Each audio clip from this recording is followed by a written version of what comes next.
Hello students, welcome back again to Nucleum forum. मैं हूं आपका किशोर सर और आज के इस वीडियो में हम जो टॉपिक पढ़ने वाले हैं ये है तो काफ़ी छोटा सा, बट पूरे चैप्टर को समझने के लिए इस टॉपिक का जानना ज़रूरी है। ये टॉपिक का थ्रू आउट द चैप्टर काफ़ी जगह पे जिक्र होने वाला है, इसलिए ये टॉपिक को हमें बहुत अच्छे से समझना होगा। उसका नाम है इंटरनल एनर्जी। अब इंटरनल एनर्जी, ये अंदर की एनर्जी ऐसा मत समझिए, या फिर समझ भी सकते हैं आप, पर उसका थोड़ा सा कॉन्सेप्ट अलग हो जाएगा। होता क्या है, एक्चुअली क्या है, जरा समझने की कोशिश करते हैं। तो आज का हमारा ये जो टॉपिक है ना, उसका नाम है इंटरनल एनर्जी। अब काफ़ी सारे टेक्स्ट बुक में कई जगह पे ई से डिनोट किया गया है, तो किसी जगह पे यू से, ये यू है, सॉरी, हाँ, इसे मैं अच्छे तरीके से लिखता हूं, ठीक है। तो इंटरनल एनर्जी जो है इसको रिप्रेजेंट करते हैं आइदर ई से, कैपिटल ई, या फिर कैपिटल यू से।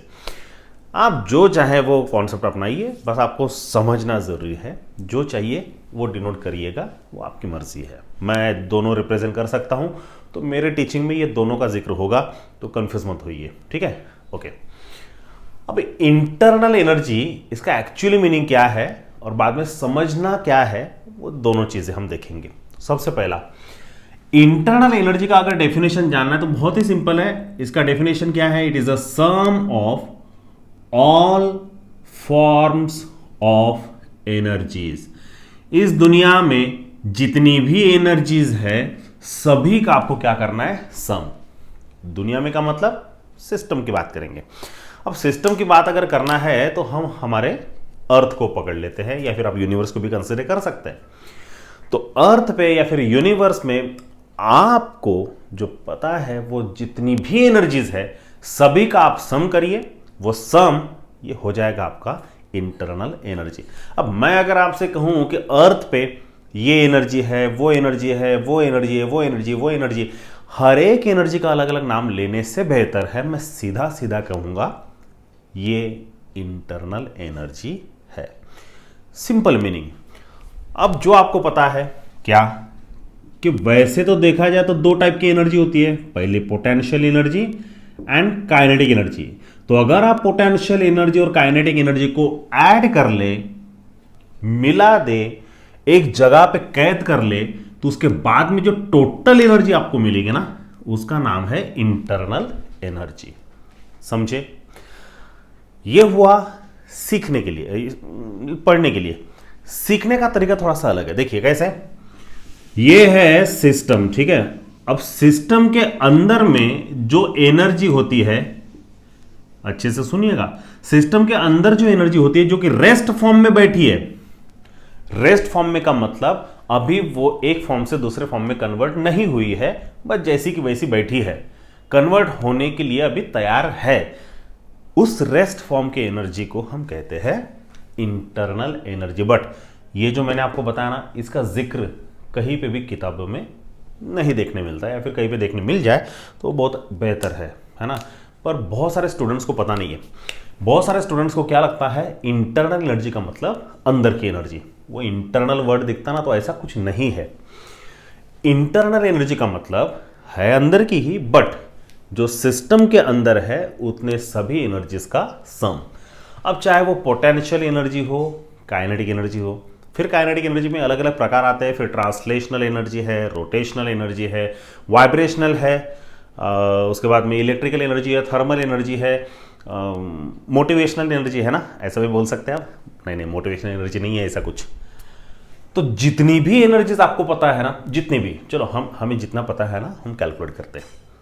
इंटरनल एनर्जी में जो पोटेंशियल एनर्जी है ये तो रेस्ट फॉर्म में है, जो मूविंग फॉर्म में है वो काइनेटिक एनर्जी। और उसमें क्या क्या आ सकता है?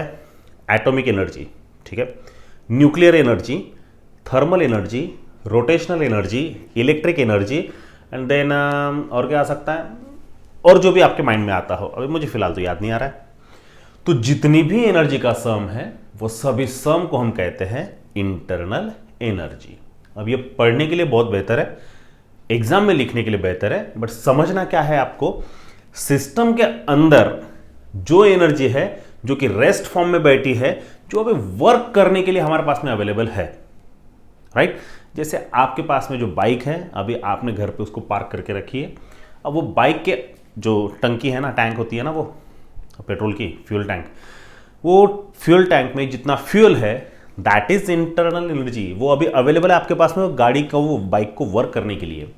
समझने की कोशिश करिए, ठीक है। बहुत ही सिंपल फंडा है। जो एनर्जी आपके पास में अवेलेबल है, जो एनर्जी वर्क करने के लिए अवेलेबल है, वर्क करना चाहती है बट अभी नहीं कर रही है या फिर हमें जरूरत नहीं है, तो ऐसे सिचुएशन में वो एनर्जी रेस्ट फॉर्म में बैठी है, उस एनर्जी को हम कहते हैं इंटरनल एनर्जी। समझ में आ गया? ठीक है। सो सिंपल डेफिनेशन क्या लिखेंगे आप?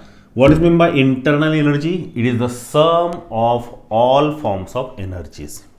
बहुत सिंपल लैंग्वेज में, और इतना ही लिखना है, ठीक है। अब इसके कुछ कैरेक्टर्स है, वो कैरेक्टर आपको जानना जरूरी है। मैं फिलहाल इसे मिटा देता हूं। समझ में आ गया तो आप डेफिनेशन अपने भी मन से बना सकते हैं। इसके कैरेक्टर जो है ना, उसका पहला कैरेक्टर बहुत ही ज़्यादा इंपॉर्टेंट है, बहुत ही ज़्यादा, ठीक है।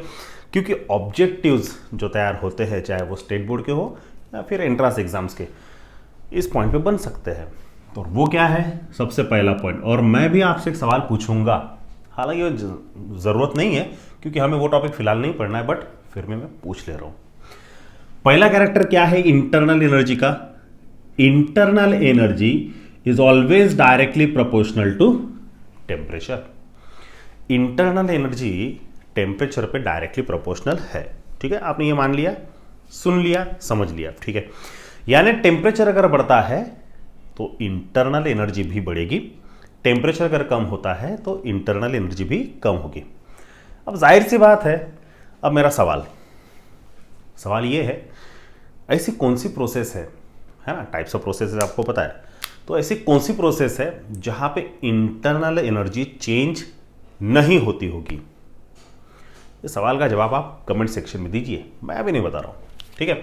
सो पहला पॉइंट क्या है, ये हम क्या पढ़ रहे हैं? इंटरनल एनर्जी के कैरेक्टर्स। पहला कैरेक्टर क्या है? Internal energy is always directly proportional to temperature, right.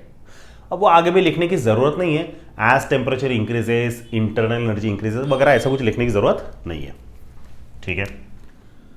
दूसरा, इंटरनल एनर्जी ये डिपेंड करता है इनिशियल स्टेप और फाइनल स्टेप पे, तो ऐसा लिखना, इंटरनल एनर्जी डिपेंड्स अपॉन, किस पे डिपेंड करता है? Initial step and final step पे। तो जाहिर सी बात है, अगर वो इनिशियल स्टेप पे फाइनल स्टेप पे अगर डिपेंड करता है तो इंटरनल एनर्जी ये स्टेट फंक्शन है, क्योंकि ऐसा फंक्शन जो इनिशियल स्टेप और फाइनल स्टेप पे ही डिपेंड करता हो, ऐसे फंक्शन को हम स्टेट फंक्शन के नाम से जानते हैं, राइट। सो पहला point, internal energy is always directly proportional to temperature. Second point, internal energy depends upon initial step and final step, that's why internal energy is a state function. तीसरा point, अब जैसे कोई substance का amount बढ़ा लेते आप तो उसके अंदर की इंटरनल एनर्जी बढ़ जाएगी, अगर किसी सब्सटेंस का अमाउंट कम कर लेते हैं तो इंटरनल एनर्जी भी कम हो जाएगी। जाहिर सी बात है, इंटरनल एनर्जी ये अमाउंट ऑफ सब्सटेंस पे डिपेंड करती है, that's why internal energy is an extensive property. अगर आपने डिटेल में ये बेसिक पॉइंट्स मेरे इस वीडियो से नहीं पढ़े हैं ना आप, तो वो स्टार्टिंग के बेसिक कॉन्सेप्ट्स के वीडियोस जरा देख लीजिए, बेसिक डेफिनेशन को अच्छे से समझ लीजिए, ठीक है। अभी मैं उसको डिटेल में एक्सप्लेन नहीं करूंगा। So internal energy directly proportional to temperature, internal energy is a state function, internal energy is an extensive property, and last, ये मेरा बहुत फेवरेट पॉइंट है, ये वाला लास्ट, इंटरनल एनर्जी का एग्जैक्ट वैल्यू हम कभी कैलकुलेट नहीं कर सकते। इंटरनल एनर्जी का एग्जैक्ट वैल्यू हम कभी भी कैलकुलेट नहीं कर सकते। We can not calculate exact value of internal energy, but दो सिस्टम में जब चेंजेस होते हैं तो दोनों सिस्टम के चेंजेस को हम कैलकुलेट कर सकते हैं। That's why you can calculate changes in between the system, that is U2 minus U1।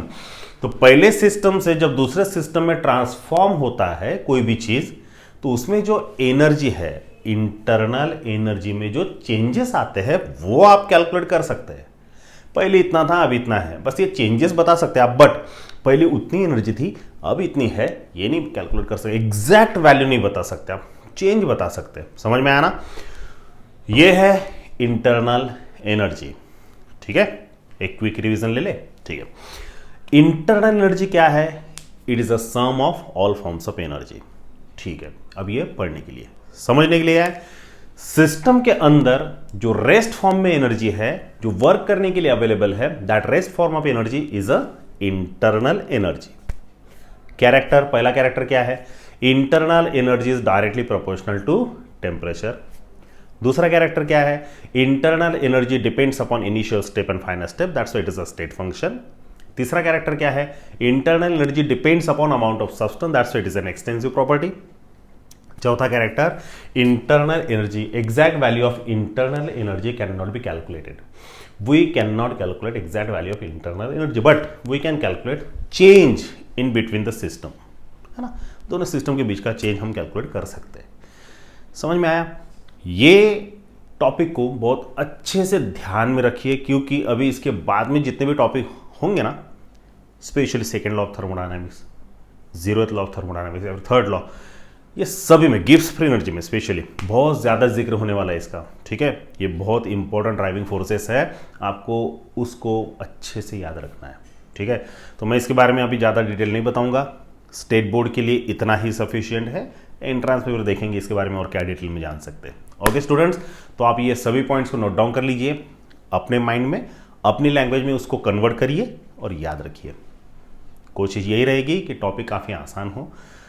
ये था आज का टॉपिक, छोटा सा ही है बट बहुत इंपॉर्टेंट है, अच्छे से याद करिएगा। मिलते हैं नेक्स्ट वीडियो में नए टॉपिक के साथ में।